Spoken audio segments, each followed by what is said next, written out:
more effort into like casing and stuff. Yeah. Well, and usually those sorts of issues are a timing thing, right? Yeah. You see the casing on their other bots looking really nice. Probably just frankly didn't have time to print all those out as we go into our game in 3, 2, 1. Polystar versus SFU. SFU making a really nice entry. So there we go. does Polystar also making it across that base barrier. Neither team taking power damage on their way to the resupply zone. That's big. This is going to be a nice traditional match of projectile combat.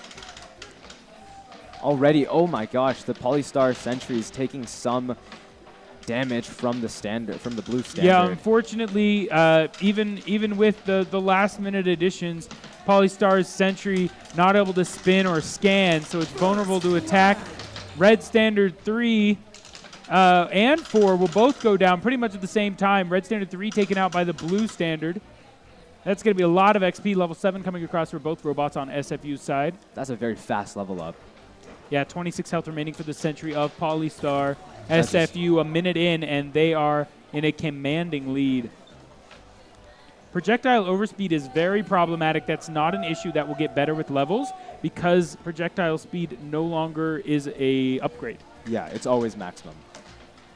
So we have blue. I think, is that max level for them? I believe that's level 9. There we go. Max level. Level 10 standards for the side of SFU as they take down the Sentry of Polystar. They could move on to damaging to the base, but instead, there we go. Caster cursed my way into it as they chip away about 200, 130, 200 damage of that base. As Standard 4 is leaving, Standard 3 for blue side comes in and tries to attack the red standard. It's not a bad place to be knocked out if you're Red Standard 3. Blue Standard 3 might try to get you when you res. But it starts. But Blue Standard 3 just focuses on the base. Polystar playing, from their heels here, from their back foot. It is a bit rough. They're now having overspeed issues as the drivers get more frantic and more nervous. The soft stop's not there. And they're slowly taking damage. Chat wants to know if 2 standards better than Hero Standard. Really depends on the team, I think. I think if you had 2 standards that were of the caliber of NUS, yeah, maybe 2 standards better. But for teams like VT where their strategy relies on a hero, obviously more beneficial to field that hero bot. Which strategy is better, we haven't seen yet. We have to see on the bracket. I feel like the top-level teams who are running these. I think most top-level teams are running standard hero. But I am excited to see if SFU gets out. Ow! That hit me right on the finger. Taking simulated damage over here as a commentator. Yeah, you just took 10 damage. I did. I did take 10 damage. I only have 80 damage points left, okay? He's getting there, guys. Yeah, it's tough. SFU round 1, a commanding lead. Obviously, they've already chipped through the Sentry, halfway through the base. Polystar starting to level up. That Red Standard 3 probably no longer going to have issues with power draw. And SFU's Sentry just has only taken 10 damage so far. So they're up really ahead. Yeah, I would expect that this round has almost no chance of coming back for Polystar. But hopefully the driver's able to get some experience. He's landing some damage. I know it looks like it's barely any, but notice the number of segments. Level 10 standards just have so much health.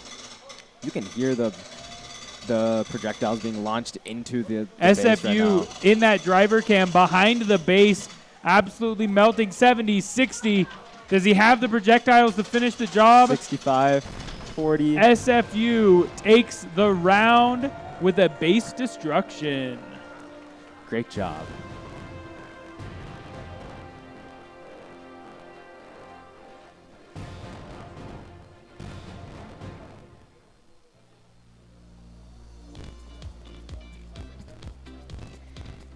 All right. Look at those team photos. Thank you guys so much to Katie from MuteUp for taking all those photos, getting them over to us.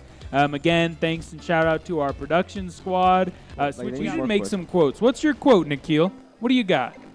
Give us your wisdom. You got 4 seconds. When life gives you grapes, shoot them out of a 17mm. Hey, that was really good on the fly. Thank you. I like that. Polystar standard getting across without any issue.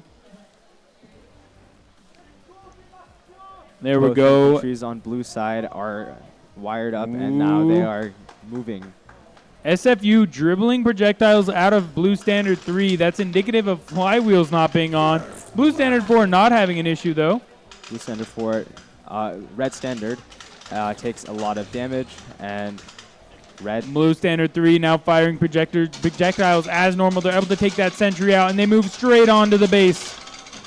Both standards just annihilating that armor panel. There's not enough gold in the game for the standards to do a very significant amount of damage early to the base. They've got to wait for this 4-minute mark to tick across, but they're just waiting 7 seconds. Yeah, all they need is gold, as Polystar had that small opportunity before SFU reloaded to get some damage done with an advantage.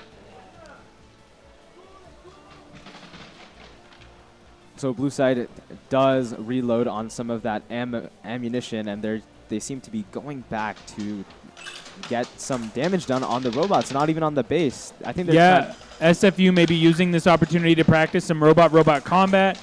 Blue standard 3 dueling 2v1, able to get the kill as blue standard 4 focuses on the base and chunks that base down. Down 1,000 HP now. 955 remaining. And now they just have to wait for another 20 seconds before they get paid again.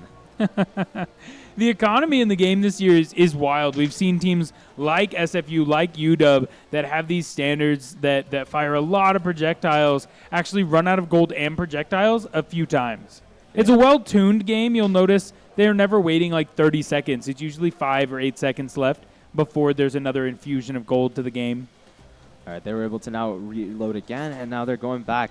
It seems that blue standard 3 actually tries to, never mind. I was about to say it tries to take on the battles, but both standards are locked in on the base, just trying to get that damage down slowly but surely. The damage on the base. They're doing a great job of finding these positions where they can fire together, both in pseudo or semi-protection, and both hit the armor panels. Now they've got 30 seconds left till the next gold infusion. They really are just laying the pedal down to the metal, floor to the pub. It's really this moment where red needs to push up and try to take on try to do some damage to the sentry, but it just seems that with one robot, because the other robot seems to have some overspeed issues, it's possible. Yeah, unfortunately, the drivers for the red team can't see the ammo remaining for the blue team, so they don't know that the other team is out. There's a few indicators, like they're not shooting at your base, but they could just be reloading physical projectiles, and so you're nervous that if you peek around the corner, you're just going to get obliterated. Yeah. Blue standard 3 tries to get inside of the base just to get some more damage done. Blue standard 4 is behind the base. Blue standard 3 gets a kill on his way over, and they attack each side of the base at once. Going through the overheat, they're able to take the base down. That's another blue victory for SFU. Yeah, John complimenting SFU's phenomenal awareness and communication. They've got really, really good team strategies. Firing together, 3 damage per projectile. Again, really, really good performance considering that all of their